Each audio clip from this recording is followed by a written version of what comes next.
Hey guys, Hetty here with another video. This video is based off an idea a friend of mine gave me a while back. He suggested I do a video showing me changing the car from when I bought it to when I sold it the first time around. That'd just be a bunch of pictures, which is a bit boring, so I figured I'd just sort of explain what I'd done in a video. Decided on the Subaru wagon after seeing pictures of a blue one over in Hawaii. Had a bunch of good mods that are done to it, and that was my idea of how I was going to do my wagon. Obviously I didn't want to copy it exactly, I wanted to do my sort of own version of it. So yeah, started looking for a wagon. It needed to be an 03 to 05 WRX wagon. I decided I wanted white or blue. They do come black, silver and red as well, but didn't really want those colours. Looked at a couple that had had a couple of mods on them. I think both of them were blue, but I just thought I'd do my own thing.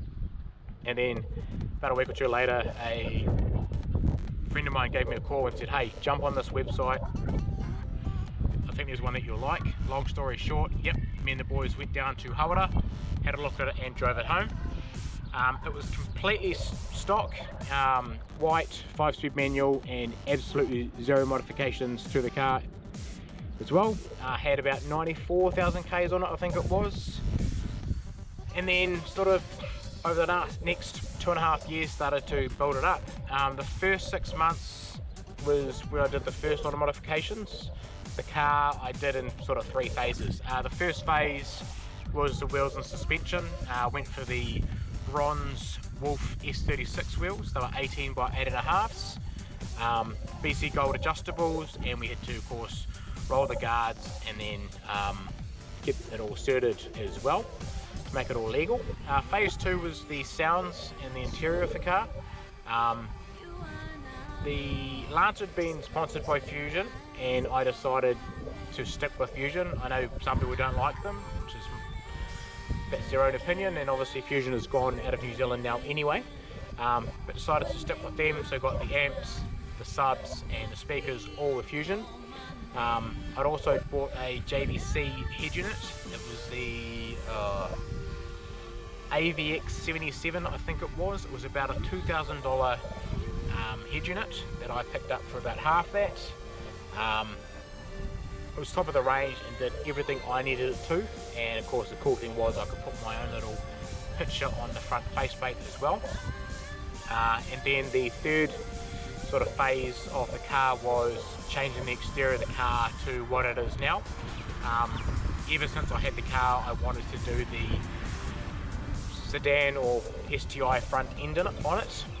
So during 2011 I started collecting bits and pieces along the way, and then a couple of months out from the 2012 Foreign Rotary Nationals, I decided, right, let's get the car done and ready for that, and yeah, obviously unveiled it at that. So this video I'm going to walk through the car here and show you the difference of that phase 3 side of things. To do the STI conversion or the sedan conversion, first of all is obviously the guards. The front guards, as you can see, are wider. They do bulge out, which this wagon does not. Obviously with that you need the front bumper, and then the, I guess you call them the splitters or diffusers on the corners there, which would normally attach to the lip. Obviously the lip is now long gone, but I do have another one ready to go. And of course the fog light covers there as well. The WRX came with actual spotlights, but the STIs always had the fog light covers. Down the side of the car, nothing too much was done. I did buy these things here. I think they were on Trade Me or Club Sub or something like that. On the back of the car there's the rear spats, which I got from Australia, and a friend of mine bought those back from Australia when he moved back. And the rear waste spoiler I saw and just thought it'd look cool, so yeah, why not? So bought that, and that was basically everything that was done to get it ready for the 2012 Foreign Rotary Nationals.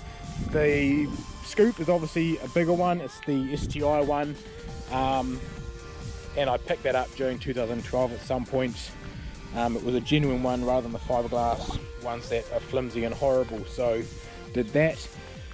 And yeah, that was it for that. And then also at some point after that, during 2012, I picked up a Cusco front bar. It's now brown and rusted and horrible, but I've had a few people ask me over the years, oh, do you have a neon? But no, it's just a power bar in behind the car. So once that gets all ready to go, that'll be either replaced or painted up and tied up and all that sort of thing. Other than that, yeah, little bits and pieces along the way, but that's sort of how the car got to be what it was when I sold it the first time round. A lot more to get it ready to go to finish it off this time round, but we'll just to see how that goes. So thanks for watching for this video, and I guess I'll see you in the next one. Cheers.